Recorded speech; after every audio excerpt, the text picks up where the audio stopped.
वह त्युलेक से कहता है कि मैंने ऐसा भी क्या किया होगा कि उन दोनों ने मुझे मार डाला। त्युलेक कहती है कि वो नीला एक जहरीली नागिन है, उसने तानतान को मुझसे चुरा लिया। पक्का तुम्हारी मौत के पीछे भी उसी का ही हाथ होगा, मैं लिख कर देती हूँ। लेकिन अब तुम ज्यादा चिंता मत करो क्योंकि मैं तुम्हारे साथ हूँ। वह कहता है कि काफी लंबे टाइम से किसी ने भी मेरी फिक्र नहीं की, मैं चाहता हूँ कि तुम मेरी फिक्र करो। ये दोनों अभी बहुत ही ज्यादा क्लोज थे। ये तीनों लोग दूर से कब से उन पर नजर रखे हुए थे कि सामने आकर कहते हैं कि हम लोगों ने सब कुछ देख लिया। एक ग्रिम रीपर कहता है कि त्युलेक, कि तुमने मुझे धोखा दे दिया। तो वो कहती है कि मैं तुम्हें पसंद ही कहाँ कर रही थी। तो दूसरा ग्रिम रीपर कहता है कि ये तो वेहा को पसंद करती है ना कि तुम्हें। तो वेहा कहता है कि मजाक उड़ाना बंद करो, त्युलेक मुझे पसंद नहीं करती है। मिशन पूरा होने के बाद हम लोग अपने अपने रास्ते चले जाएंगे। त्युलेक कहती है कि हाँ हाँ, इसने ठीक कहा, हम लोग एक दूसरे को पसंद नहीं करते, हमारे बीच में ऐसा वैसा कुछ नहीं है। तो एक ग्रिम रीपर कहता है कि यही सही रहेगा, तुम लोग लाइन क्रॉस मत कर देना क्योंकि हमारी नजरें तुम दोनों पर है। अगले सीन में त्युलेक बहुत ही ज्यादा परेशान नजर आ रही थी, ये सोचकर कि जैसे ही मिशन पूरा होगा तो उसे वेहा से दूर होना होगा। दूसरी तरफ वेहा भी यही बातें सोच रहा था। अगले दिन तानतान अपना प्रोजेक्ट लेकर किसी कंपनी में दिखाने के लिए गया था कि उसके पास त्युलेक आ जाती है। जब वो उससे बात कर रहा था कि तभी ही वहाँ पर ये दोनों आ जाते हैं। इन दोनों ने तानतान के काम के बीच में अपनी टांग अड़ा दी थी, जिस वजह से वो कंपनी वाले तानतान के प्रोजेक्ट को देखने से ही मना कर देते हैं। बाहर आने के बाद नीला सोरेन से कहती है कि तुम जानते थे कि यहाँ पर तानतान आने वाला है, इसलिए तुम यहाँ पर पहले ही आ गए एंड इस कंपनी के साथ कॉन्ट्रैक्ट साइन कर लिया ताकि इस कंपनी में तानतान को काम ना मिल सके। तो सोरेन कहता है कि मैं उस तानतान को सबक सिखाना चाहता हूँ एंड उसे ये जताना चाहता हूँ कि वो मेरे बिना कुछ भी नहीं है। तानतान काफी अपसेट हो गया था। वो कहता है कि सोरेन ये सब कुछ जानबूझकर कर रहा है। तो त्युलेक कहती है कि तुम चिंता मत करो, तुम सोरेन से बहुत ही ज्यादा काबिल हो। भले ही इन कंपनी वालों ने सोरेन के साथ कॉन्ट्रैक्ट साइन कर लिया है, मगर कॉन्ट्रैक्ट टर्मिनेट भी हो सकता है, इसलिए easy easy take it easy. तानतान ये सुनकर बहुत ही ज्यादा सरप्राइज होता है क्योंकि easy easy take it easy तो हमेशा त्युलेक ही बोला करती थी। तभी ही उसी तरफ हु आने लगती है जिसको तानतान ने ही बुलाया था। हु को त्युलेक से मिलना था, ये देखकर त्युलेक वहाँ से भाग जाती है। तानतान उसे पकड़ने के लिए उसके पीछे भाग ही रहा था कि उसका ध्यान जाता है कि हु इसी तरफ आ रही है एंड उसका कार से एक्सीडेंट होने वाला है।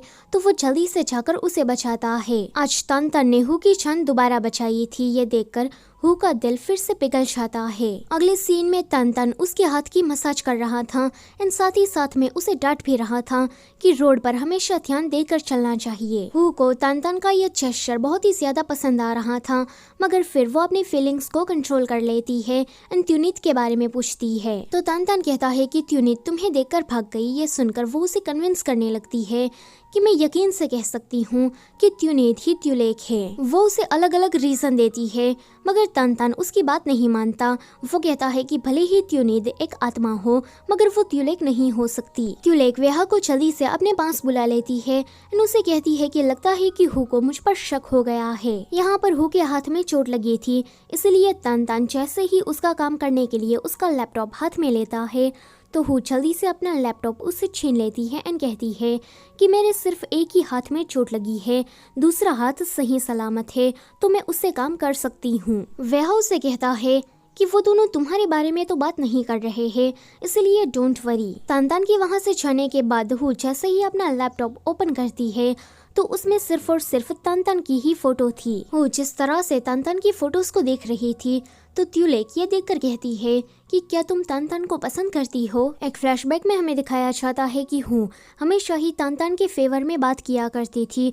तानतान को जो भी चीज पसंद आती थी हु हमेशा ही उसके लिए वो चीज लाने की कोशिश करती थी। हु को तानतान की फोटोज खींचना बहुत ही ज्यादा पसंद था, शायद इसी वजह से उसने फोटोग्राफी में अपना करियर बनाया। मगर हु के लिए एक तरफ उसकी बेस्ट फ्रेंड त्युलेक थी तो दूसरी तरफ उसका क्रश, इसलिए उसने अपनी फीलिंग्स किसी को भी नहीं बताई क्योंकि वो उन दोनों से अलग नहीं होना चाहती थी, अपने रिश्ते उन दोनों से खराब नहीं करना चाहती थी। त्युलेक ये सारी बातें सोचकर अपने आप को ही कोसने लगती है कि मैंने ये सारी बातें पहले नोटिस क्यों नहीं की, मैं तो बहुत ही ज्यादा बुरी हूँ, मैंने अपनी ही बेस्ट फ्रेंड के क्रश को चुरा लिया। हम तीनों हमेशा ही साथ होते थे और मैं हमेशा ही तन के क्लोज होती थी। मुझे पता है कि हम दोनों को क्लोज देखकर हु को बिल्कुल भी अच्छा नहीं लगता होगा। उसे इतना परेशान देखकर वह उसे कहता है कि चलो बाहर घूमने जाते हैं ताकि तुम्हारा माइंड फ्रेश हो सके। अगले सीन में ये दोनों किसी फ्लावर गार्डन में साइकिलिंग कर रहे थे। ट्यूले कहती है कि मुझे तो ये किसी ड्रामा का रोमांटिक सीन जैसा लग रहा है।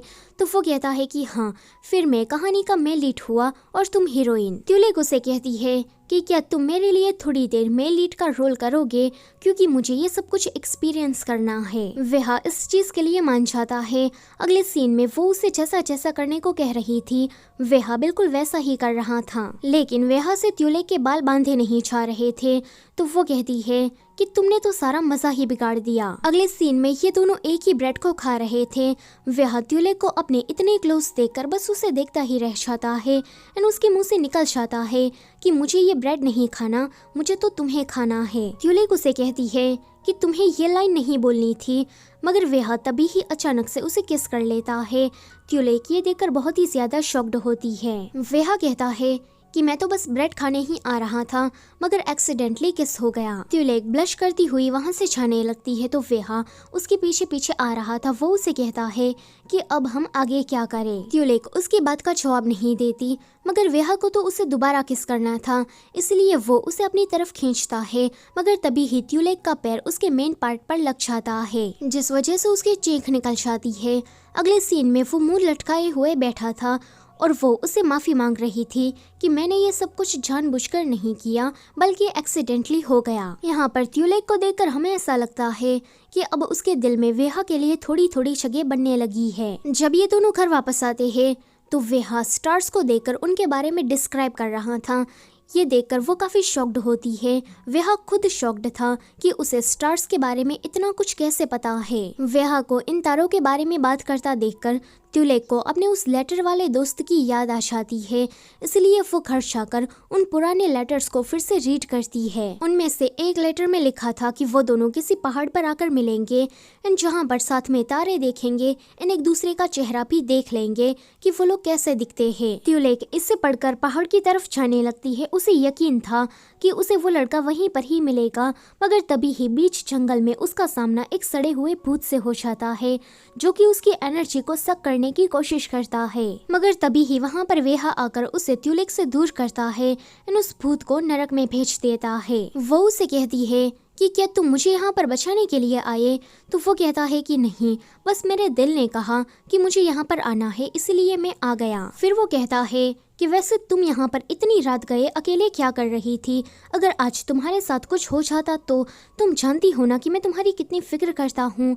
तो वो कहती है कि मेरा जो वो लेटर वाला दोस्त था उसने कहा था कि वो मुझे यहीं पर ही मिलेगा। वह कहता है कि तुम क्या पागल हो, ये सारी बातें तो 7 साल पुरानी है, अब तो वो तुम्हें भूल भी गया होगा, उसे तो याद भी नहीं होगा कि उसने वादा किया था कि वो तुमसे यहाँ पर आकर मिलेगा। ट्यूलेक उसे कहती है कि माफ करना, मैंने तुम्हें चिंता में डाल दिया। तो वो कहता है कि आगे से तुम ऐसी डेंजरस प्लेस पर अकेले कभी भी नहीं जाओगी। इतना कहते हुए वो उसके काफी क्लोज आ गया था। वो दोनों जैसे ही किस करने वाले थे कि ट्यूलेक उससे दूर हो जाती है। तभी ही वहाँ से कॉमेट गुजरता है तो वो दोनों उस कॉमेट का नाम साथ में लेते हैं। फिर ये दोनों एक दूसरे की तरफ देखते हैं एंड साथ में कहते हैं कि क्या ये तुम हो? फिर हमें एक फ्लैशबैक में दिखाया जाता है कि ट्यूलेक जिस इंसान को लेटर लिखा करती थी वो इंसान और कोई नहीं बल्कि वह ही था। वह कहता है कि तो हम दोनों दोस्त हैं, शायद इसलिए हम लोग मरने के बाद दोबारा मिले, ये हमारी किस्मत में लिखा था। ट्यूलेक उसे कहती है कि तुमसे रोज लेटर लिखने के बाद ही मुझे राइटर बनने के बारे में ख्याल आया और तुम्हारी लिखी हुई कहानी को मैं अपने ड्रामा में भी यूज करती हूँ। अगले दिन तान किसी दूसरी कंपनी के सीईओ से बात कर रहा था, मगर तभी ही नीला आकर टांग अड़ाने लगती है। नीला उसे कहती है कि मैं तुम्हारा करियर पूरी तरीके से बर्बाद कर दूंगी, तुम जहाँ कहीं भी जाओगे मैं वहाँ से तुम्हारा पत्ता साफ कर दूंगी। तान उसे कहता है कि तुम्हें जो करना है वो करो, मैं तुमसे डरता नहीं। तो दूसरी तरफ वह बहुत ही ज्यादा ड्रिंक कर रहा था। एक ग्रीम रीपर कहता है कि ये ट्यूलेक को लेकर डेट पर गया था, लगता है कि उसने वहाँ पर जाकर वो वाला कांड कर दिया है, इसलिए देवदास बना बैठा है। तो दूसरा ग्रीम रीपर कहता है कि तुम अपने मन में ये गंदी गंदी बातें सोचना बंद करो, वह ऐसा इंसान बिल्कुल भी नहीं है। तो तीसरा ग्रीम रीपर वह से पूछता है कि तुम बताओ कि तुम्हें क्या हुआ है, तुम इतने सैड क्यों हो। तो वह कहता है कि ट्यूलिक मेरा आखिरी मिशन है, मगर मैं उसे प्यार करने लगा हूँ एंड वो मेरे बचपन की दोस्त भी है। अब मैं उसे अपनी जगह पर ग्रीन रीपर कैसे बनने दूँ एंड खुद को कैसे आजाद कर लूँ। मैंने खुद को रोकने की बहुत ही ज्यादा कोशिश की, मगर ट्यूलिक बहुत ही ज्यादा क्यूट है कि मुझे उससे प्यार हो गया। वो खाना ठूस ठूस कर खाती है, हमेशा ही बकबक करके मुझे परेशान करती रहती है, रोज ही लेट उठती है एंड हर काम में गड़बड़ करती है, मगर फिर भी वो मुझे पसंद है। तो एक ग्रीन रीपर कहता है कि तुम उसे प्यार नहीं कर सकते क्योंकि ट्यूलिक सिर्फ मेरी है, उसे मैं पसंद करता हूँ। दूसरी तरफ ट्यूलिक वेहा के ही बारे में सोच रही थी कि तभी ही वहाँ पर ये तीनों वेहा को लेकर आ जाते हैं। वेहा ट्यूलिक को देखकर कहता है कि मेरी ट्यूलिक तुम बहुत ही ज्यादा क्यूट हो। ये सुनकर ये सभी लोग उसे साइड में लेकर आते हैं एंड कहते हैं कि तुम्हें उसे नफरत करनी है, जाकर उसे कहो कि मैं तुमसे नफरत करता हूँ। वेहा ट्यूलिक के पास जाकर उसे कहता है कि ट्यूलिक मैं तुमसे नफरत करता हूँ, मगर फिर वो उसे किस कर लेता है एंड बेहोश हो जाता है। अगले सीन में ट्यूलिक वेहा को लेकर घर के अंदर आई थी। वेहा उसे कहता है कि सॉरी, तो ट्यूलिक को लगता है कि इसने किस किया, इस वजह से ये मुझसे माफी मांग रहा है, मगर वेहा कहता है कि मैंने तुमसे सच छुपाया है, झूठ बोला है। जैसे ही ये मिशन पूरा होगा तो तुम मेरी जगह पर ग्रीन रीपर बन जाओगी और मैं आजाद हो जाऊंगा। आज के लिए बस इतना ही। वीडियो पसंद आई है तो उसे लाइक कर दो और मेरी चैनल पर नए हो तो उसे सब्सक्राइब भी करते जाओ। Thank you for watching.